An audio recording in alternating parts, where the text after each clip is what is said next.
Hello बच्चों, आप सभी को नमस्कार। स्टूडेंट 11th बिजनेस स्टडी में हम क्वेश्चन बैंक हल कर रहे हैं और इसमें अभी तक हमने 4 यूनिट के क्वेश्चन आंसर जो ऑब्जेक्टिव टाइप के हैं उनको हमने हल किया है। हम 5वीं यूनिट और इसी यूनिट तक हमारा जो अभी मंडे पेपर होने वाला है में आने वाला है। ठीक है, 5 यूनिट्स आने वाली है। तो इस 5 यूनिट्स के जो भी हमारे विवर्स पोर्टल के ऊपर क्वेश्चन बैंक डली हुई है उसके जो ऑब्जेक्टिव टाइप के क्वेश्चन हम पढ़ रहे हैं, इसमें 4 वीडियो डले हुए हैं इसके पहले के, वो आप देखेंगे तो आपको पता चल जाएगा। 5वां वीडियो हमारा जो 5वीं यूनिट का है वो अभी हम करने वाले हैं। ठीक है, तो 5th यूनिट हमारी जो है व्यवसाय की उभरती पद्धतियां। व्यवसाय करने के लिए आज के समय में, वर्तमान समय में कौन कौन से तरीके हैं, तो उसमें सबसे बेस्ट तरीका ऑनलाइन बिजनेस है। ई कॉमर्स के माध्यम से आज के समय में बिजनेस किया जा रहा है और भी बहुत सारे तरीके हैं। अब हमारे सामने विकल्प में दिया है कि ई कॉमर्स का प्रादुर्भाव हुआ। भाई जो ई कॉमर्स है, ऑनलाइन बिजनेस है, इसका प्रादुर्भाव कब हुआ है? तो 1990 में ई कॉमर्स का प्रादुर्भाव हुआ है। ठीक है, इसके पहले 1960 में ही कोई सी उसकी शुरुआत तो हो गई थी, लेकिन 1990 से वास्तव में इसका प्रादुर्भाव माना जाता है। फिर है मिश्रा बुक स्टोर द्वारा इंटरनेट के माध्यम से पुस्तकों की बिक्री। मिश्रा बुक स्टोर है वो ऑनलाइन इंटरनेट के माध्यम से यदि पुस्तकों को बेच रहा है, तो मिश्रा बुक स्टोर क्या हुआ? बिजनेस, और बिजनेस के द्वारा किसको बेचा गया? कस्टमर को बेचा गया, मतलब B2C। ये B2C बिजनेस हो गया। अलग अलग प्रकार के बिजनेस होते हैं बिजनेस। ये C2B मतलब कस्टमर टू बिजनेस, B2B मतलब बिजनेस टू बिजनेस, और B2C मतलब बिजनेस टू कस्टमर। व्यवसायी के द्वारा कस्टमर को माल बेचा जाता है।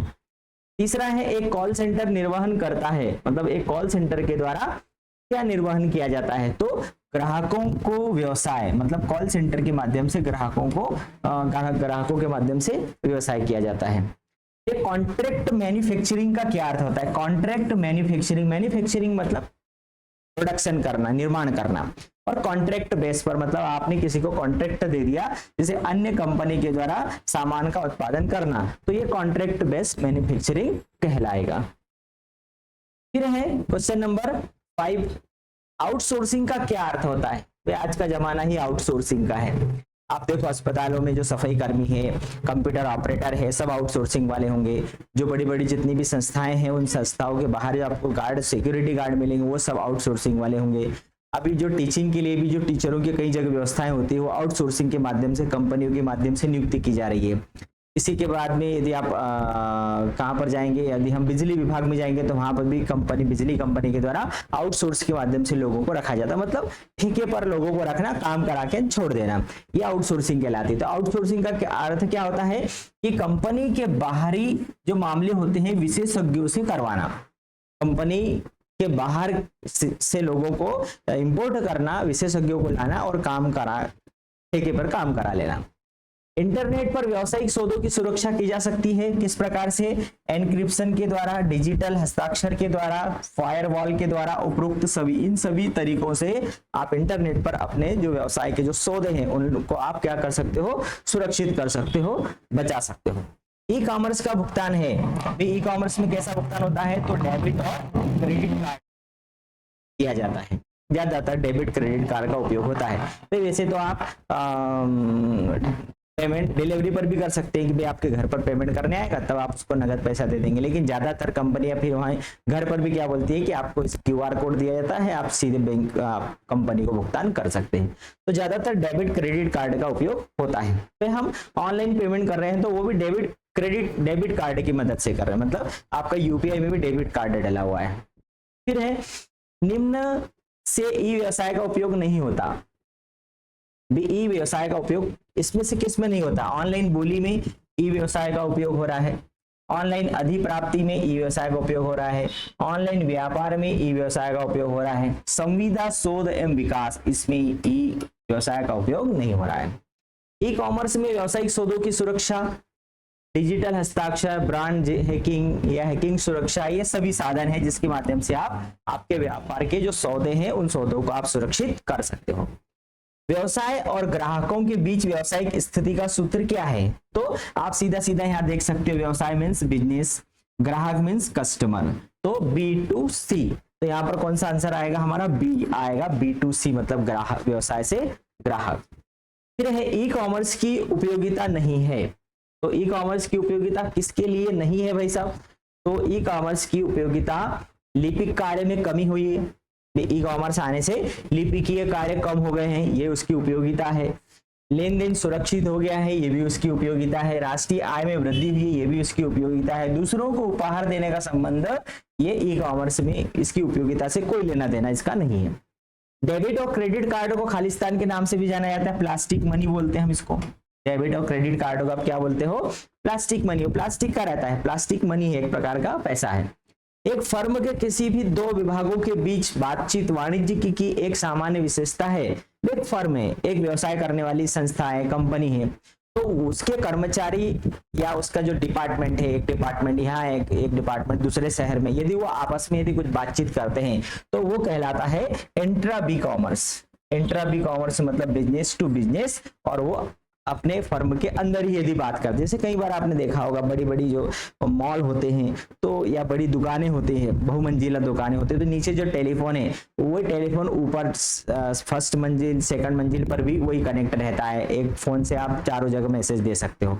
ऐसा इंट्रा बी कॉमर्स, इसके माध्यम से भी ये क्या होता है कि एक ही कंपनी के अलग अलग डिपार्टमेंट में या आपस में वो बातचीत कर सकते हैं या किसी प्रकार का लेन देन कर सकते हैं।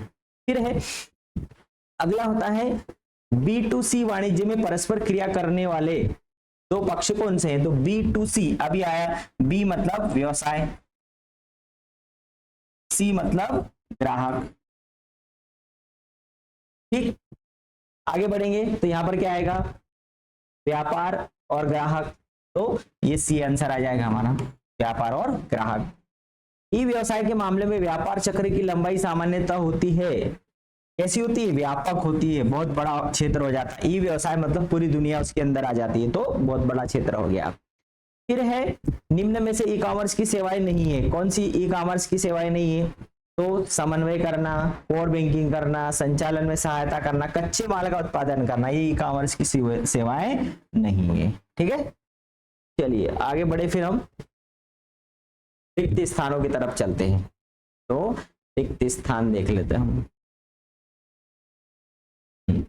सबसे पहला दिया गया है रिक्त स्थान, ऑनलाइन व्यवसाय करने की विधि को खालिस्तान कहते हैं। ऑनलाइन व्यवसाय करने की विधि मतलब ई कॉमर्स, क्या बोलेंगे उसको हम, ई कॉमर्स। ठीक, ई कॉमर्स खालिस्तान का अंश है, तो ई व्यवसाय का अंश है। व्यवसाय बड़ा शब्द है और ई कॉमर्स उसका एक हिस्सा है। ई कॉमर्स में सूचना का ऑनलाइन विनिमय होता है, या फिर कैसे बोलेंगे, इलेक्ट्रॉनिक या डिजिटल, ये शब्द आपको आसान लगेगा, डिजिटल। ई कॉमर्स में सूचना का डिजिटल विनिमय होता है, डिजिटल मतलब हम ऑनलाइन इलेक्ट्रॉनिक माध्यम से उसका हस्तांतरण होता है। कॉल सेंटर खालिस्तान समर्थक सेवा है, तो ग्राहक समर्थक सेवा है। B2C व्यापार खालिस्तान से व्यापार है, तो B2C मतलब किससे व्यापार कर रहे हैं हम, ग्राहक से व्यापार कर रहे हैं। कोरियर सेवा खालिस्तान सेवा है, तो कोरियर सेवा किस प्रकार की सेवा है, ये बाह्य सेवा है, मतलब ये आउटसोर्सिंग सेवा है। आउटसोर्सिंग मतलब कुरियर सेवा है। आज के समय में जैसे हमें पोस्ट ऑफिस से माल हमारा जाने में टाइम लग रहा है, तो आप हम कुरियर के माध्यम से कि तुरंत हमारा माल चला जाएगा, तो ये आउटसोर्सिंग सर्विसेज हो गई। ई कॉमर्स में कागजी कार्य नहीं रहता है, ई कॉमर्स में कागजी कार्य नहीं होता, सब PDF के माध्यम से हमें मोबाइल पर ही मैसेज मिल जाता है, ईमेल पर हमें मैसेज मिल जाता है, आपको कागज की जरूरत नहीं होती। बिल भी आज के समय में कई दुकान जो हमारे शहर के अंदर ही कहीं मॉल है, वहां आप सामान खरीदते हो तो कहीं वो बिल आपको कागज में नहीं देते, आपके मोबाइल पर मैसेज आ जाता है। ठीक है, तो ये भी एक अच्छी सुविधा है। फैक्टरिंग सुविधा खालिस्तान बाह्य सेवा है, तो फैक्टरिंग सुविधा ये किस प्रकार की है, ये अदृश्य सेवा है, अदृश्य बाह्य सेवा है। फैक्टरिंग मतलब कोई सा जो कॉन्ट्रैक्ट हम किराए पर लेते हैं वो कहलाता है। फिर ई व्यवसाय मुख्यतः भुगतान से होता हो, ई व्यवसाय मुख्यतः ऑनलाइन इसके अंतर्गत होता है, ऑनलाइन भुगतान से ही होता है। फिर है ई कॉमर्स की सफलता हेतु एक प्रभावी संप्रेषण प्रणाली होना आवश्यक है। मतलब ई कॉमर्स की सफलता के लिए आपके पास एक प्रभावी क्या होना जरूरी है, आपके पास में एक सूचना प्रणाली होना जरूरी है, प्रभावी सूचना प्रणाली, जिसके अंतर्गत आपके पास इंटरनेट भी होना, कंप्यूटर भी होना, है ना, ये तकनीकें आपके पास होना जरूरी होता है। सही जोड़ी भी यदि हम जाएंगे तो सही जोड़ी में क्या आ जाएगा, वायरस, वायरस मतलब वाइटल इंफॉर्मेशन रिसोर्सेस, फिर मर्चेंट बैंकिंग, पूंजी नियमों का उपयोग, बीएसएनएल मोबाइल और भुगतान क्रेडिट कार्ड। तो इसके सामने पहले के सामने ये आ जाएगा, मर्चेंट बैंकिंग के सामने ये आ जाएगा, बीएसएनएल के सामने वही रहेगा और चौथे में क्रेडिट कार्ड आ जाएगा। 4 हैं और चारों सरल हैं। सत्य सत्य पर चलेंगे। ई कॉमर्स क्या है, तो ई कॉमर्स का क्षेत्र अंतरराष्ट्रीय, बिल्कुल राइट है भाई। ई कॉमर्स तो आज की दुनिया में पूरा विश्व शामिल आ गया है। ई कॉमर्स का क्षेत्र व्यवसाय से व्यापक है, गलत है। मतलब बड़ा रूप क्या है, ये व्यवसाय है और उसके अंदर ई कॉमर्स है ना, तो ये क्या हो गया, ई बिजनेस हो गया। मतलब ई बिजनेस का आकार बड़ा है और उसके अंदर है ई कॉमर्स। इसका मतलब क्या हो गया कि ई व्यवसाय, ई कॉमर्स में, ई कॉमर्स का क्षेत्र व्यवसाय से व्यापक है, ये क्या हो गया, ये गलत हो गया, क्योंकि ई व्यवसाय बड़ा है। ई व्यवसाय, ई कॉमर्स में अनेक बाधाएं हैं, तो है, सही है। आज के समय में बहुत सारी बाधाएं आ रही है। तो ईमेल फैक्स अधिक मितव्ययी, ये गलत है। ईमेल फैक्स अधिक मितव्ययी नहीं है। वायरस कंप्यूटर को सुरक्षा प्रदान करता है, गलत है। वायरस से कंप्यूटर हैक हो जाता है, बंद हो जाता है, उसके डेटा डिलीट हो जाता है। अब यहाँ पर हम बोल सकते हैं ईमेल फैक्स अधिक मितव्ययी है, ये सही हो सकता है भाई। पोस्ट के माध्यम से भेजने के बजाय ईमेल और फैक्स जो है वो ज्यादा आसान है, सरल होता है या मितव्ययी होता है, कम खर्चीला होता है। ठीक है, तो ई कॉमर्स का क्षेत्र अंतरराष्ट्रीय, ये सही हो गया। ई कॉमर्स का क्षेत्र व्यवसाय से व्यापक है, गलत है। ई व्यवसाय, ई कॉमर्स में अनेक बाधाएं हैं, ये सही है। ईमेल फैक्स अधिक मितव्ययी है, ये भी सही है।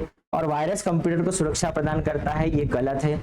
भारत में सूचना तकनीक अधिनियम 2000 में बनाई गई, बिल्कुल राइट है।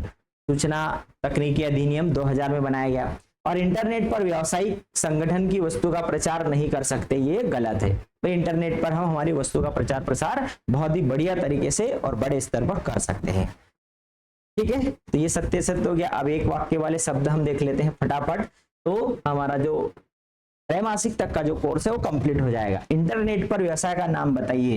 इंटरनेट पर व्यवसाय करना मतलब ई कॉमर्स। ठीक है, फिर है वेबसाइट में अनाधिकृत प्रवेश को क्या बोलते हैं, हैकिंग। कई लोग बिना परमिशन की यदि आपकी वेबसाइट में एंटर करते हैं तो हैकिंग कहलाता है। ई कॉमर्स में ई का अर्थ क्या होता है, इलेक्ट्रॉनिक, इलेक्ट्रॉनिक माध्यम से। ठीक है, हैकिंग का क्या अर्थ है, अनाधिकृत प्रवेश।